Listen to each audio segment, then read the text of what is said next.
thank you all for coming this morning. Hello, people at home.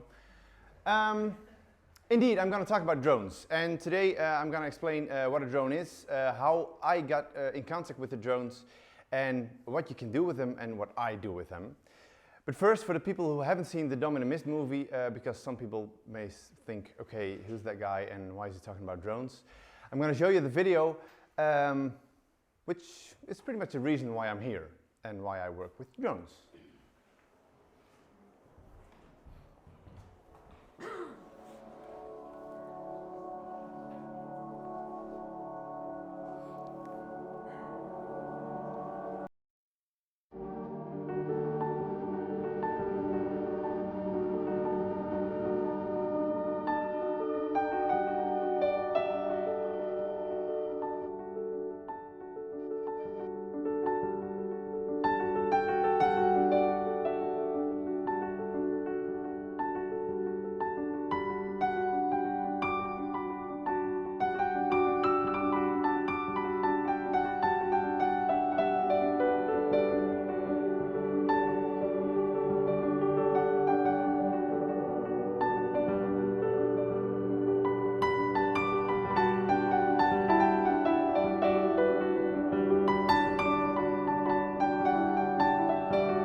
A bit more than 2 years ago, I shot this with my Phantom 2, that's the drone I had then. And my good friend Reinhard van Schie, he isn't here tonight, this morning, I understand why. And he is, but he edited the video and I work a lot with him. He's from Refractions, but he's a good editor. Anyways, I shot it with my drone, and the question you can ask, what is a drone? Because drones, there are lots of type of drones, and the original drones are army drones. Those are not for making nice videos, it's kind of the opposite. And that's the consumer drone we know right now. But the consumer drone actually is not a drone. Well, it sort of is, but the original name is a quadcopter. A quadcopter means it has 4 rotors, as you can see, and there are a few variations of it. You also have hexacopters, octocopters, they will come in a second, but first, this is what actually a drone is, and this is what the real drones do. Drone means unmanned aerial vehicle, the UAV, and this is what they're made of. This is the Reaper. This is one of the most nasty ones, and does things like this. It's very precise, very scary indeed, but maybe it helps also defend things which are good, but well, I'm not gonna talk about that. That's the military drone. Today we're going to talk about consumer drones, and what I said. This is the quadcopter. There's 4 rotors. This is the same I fly with. I now have a newer version because each few months they have a few new versions. This is hexacopter. This has 6 rotors. It's way stronger, can carry bigger cameras, can go way faster, but has a smaller flight time because it's way more heavy. And his big brother, it has 8 rotors. This is 8 rotors. This is the S1000. This is with camera 12,000 euros. This is very expensive. I don't have a volume control. So if it's too loud, I'm sorry. I will talk even louder. Those are the consumer drones. But the last one, I really hope to work with that someday because that's really, really professional. Hollywood uses that a lot because they don't have to build cranes and dollies anymore. They can just get the drone go up in the air, and it saves a lot of money and time and people. But my first drone was this. It was a typical boy toy, and I bought it here in Hoogkaterijnen. It was 40 euros, and I was with my wife, back then my girlfriend. And yeah, that's real love. Um, and I flew it around in my living room, and it was fun, but as soon as you came outside, it just blew away, and it crashed, and it was pitiful. Then the first consumer drone came out, and this is the Parrot AR drone. Parrot is the company from France, and they make Bluetooth devices for mobile phones. You probably know them from the Bluetooth thing you have in your car to call with. And it had a camera as well. So that was great because I already loved photography and videography, so I thought this is a nice combination. It could even fly outside. This was the indoor hull, so you can bump into stuff, and this was the outdoor hull. Well, it was without this one, so it wouldn't catch as much wind. And it was fun, but it had a limit of 50 meters, so that was not that much. And here's an example of the footage it took, and it's fun. But that's the end of it. It's my home street. One of my first illegal shots. It's also within the buildings. So that, well, it kind of stopped. In the living room, I chopped all my plants, and then I thought, okay, I have to be outside. And then DJI came with this one, the DJI Phantom. DJI is a company from China, and they made the DJI Phantom 1. And this, some of you may recognize it. This is the GoPro camera. This is the older version, of course. But as you can see, the camera is stuck to the drone with the disadvantage that as soon as the drone moves, for going sideways or forward or backward, the camera moves as well. So this is the first image I shot with, oh, that's too fast. Hey, where's my video? Hey, that's a shame. I had such a good video of it. Let me see. Yeah, there it is. This is the first thing I shot with that. You will recognize the dumb tower, but well, as you can imagine, you understand why it didn't go viral. It's kind of funny, but that's kind of it. The hard thing for the drone is as well, as it goes down, there's a downward propulsion. Oh, I think the volume will be... Oh, then I have control as well? Yeah, I can do it as well. And then came the chicken. No, the gimbal. The gimbal is a, how do you call it? It's a device which goes under the drone. I got one here. It's a handheld gimbal, but this is exactly the same which goes under the drones. It has 3 motors, and now it's wobbly, and if I move it, it's doing nothing.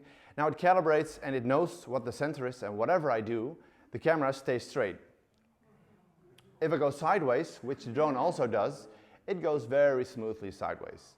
So this is, that's why the chicken is here. The same as you see in bird heads. That's actually where they stole the thing. Whatever you do, let's pump up the music a bit. The head stays exactly perfectly straight.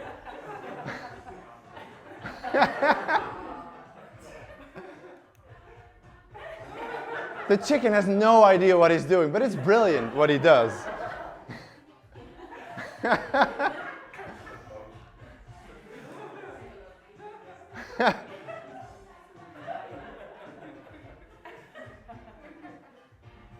So, well, you couldn't tie a chicken under a drone, so they made this. And then I made my first gimbal thing. This is 4 years back, I think. Also same editor Reinout, actually. And then it was really useful because now all the movements of the drone, which he still makes, you can't see anymore. It has it had the propeller noise, but you can just edit that out. And then you had a really useful shot. So then I thought, okay, now I have to work with these things because this is just awesome. Now you can do way, way, way more. Because with the first, without the gimbal, you could take a photo, and some of the photos were good, but the most of it were moving, it just wasn't good. And then, of course, then when the drones launched, a lot of drone possibilities came along because most of the people know the drones or from the army or from the videos. But these are a lot of extra things you can do with drones. This is the flying defibrillator.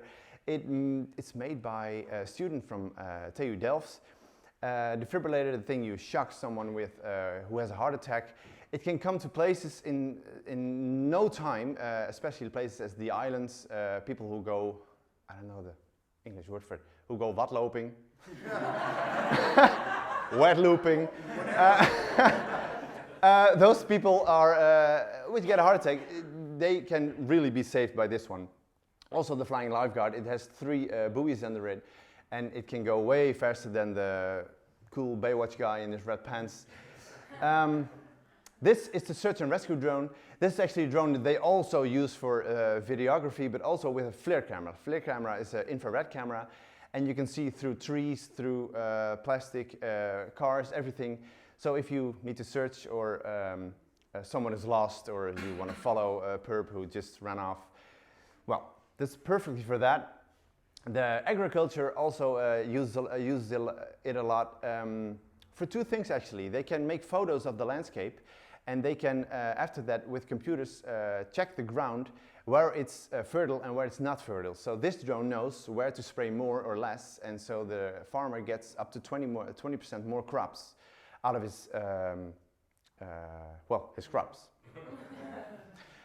So that's also a good thing. This is something that will come in the future. They do tests with it in Dubai, of course, Dubai, they do all the crazy stuff there. And this is actually real now. They want to fly it in December this year for the first test flights. And yes, you can just fly with it yourself. It flies autonomously, and that's the remaining question, which you can see here. What do you do when there's a failure? You can't manually take over. So this is also an animation above the city. But that's probably, well, no, not probably. That will be the future of the drones, and probably way more, but this is one of the things which will come. My future, because for now I do a lot of cool assignments. I will show you in a minute, went to South Korea for a great assignment with a towing boat. And the thing I want to do is make shots which before were impossible, like this one. This is an example. This is the village of my parents. I grew up here. And this is a small shot, a short shot. I'll show you. This is something you couldn't do before. It was impossible. And now it's possible because of these things. And there's a lot of things possible. There was a shot, I couldn't find it anymore, but I made it in an abandoned building. There was a scene of a woman and a man fighting in the back of the room. And at a certain point, my drone flew out. In the back, they went downstairs, and I flew through the lower level. I flew back in. And that's a shot which was, before this, impossible. It was simply impossible. Now it's possible. This next thing is I made this in Korea. Let me see over here. Just a small clip of it.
This is something you couldn't do before, not even close. They used helicopters sometimes, but this is a towing boat. It's going to tow, how do you say a board platform?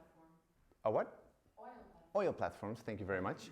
Oil platforms for A to B, and the thing is with oil platforms, they will burn sometimes when you come close with helicopters and make a mistake. With drones it can't happen anymore. It's something completely different, and you can go up way more close than normally. And now last week I went to Austria. I was invited by Poederbaas. Poederbaas, it's a company who makes snowboarding and skiing clothes, and they make actually a cinema movie right now of a few free skiers and free snowboarders. I didn't know what that was, but those are the crazy guys who go off cliffs. You think, okay, dude, you're gonna die, and they survive. This is actually, what was the name? The primeur? Scoop. This is the Scoop. That was the name. I couldn't. This is the Scoop. This is something which is not online, and it will be November next year, because this is material. It's from Poederbaas now. I shot it, but I'm going to show you guys because I was really proud of what it became. And when this is live video on Facebook, it will be online. yeah, but that quality is not really good. So, but thanks anyway for telling. This is last week.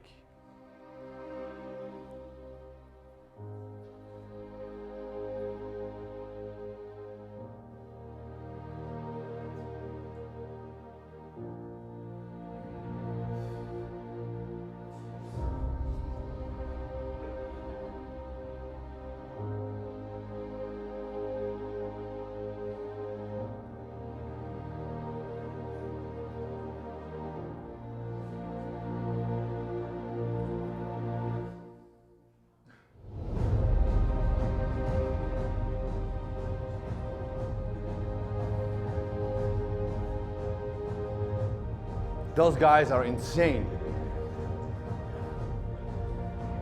but awesome.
This was actually quite scary to get up there, I can tell you. Where were you? I was on the top as well, so they packed me with climbing gear. I climbed, yeah, for the first time I climbed in my life, and it was there, so that was kind of scary. And with, scary. No, it was scary, but it was awesome. Those guys are really, they know what they do. They were, some of those guys were actually real mountaineers. They had all the climbing gear and stuff. But still, you climb on ice, you know, it's... so this is my future. I hope this is my future. I have a few assignments in Italy and other countries as well. So I hope that's something I can keep doing. And what I mean with keep doing is finding those things you normally can't see with your eyes, you can't see with your camera, you can only see with the drones. That's the stuff I'm looking for. The dumb video is a good example of that, because that's just above the fog. You normally can't see that. And that's the thing I want to, those are the things I want to show. So, thank you all for listening.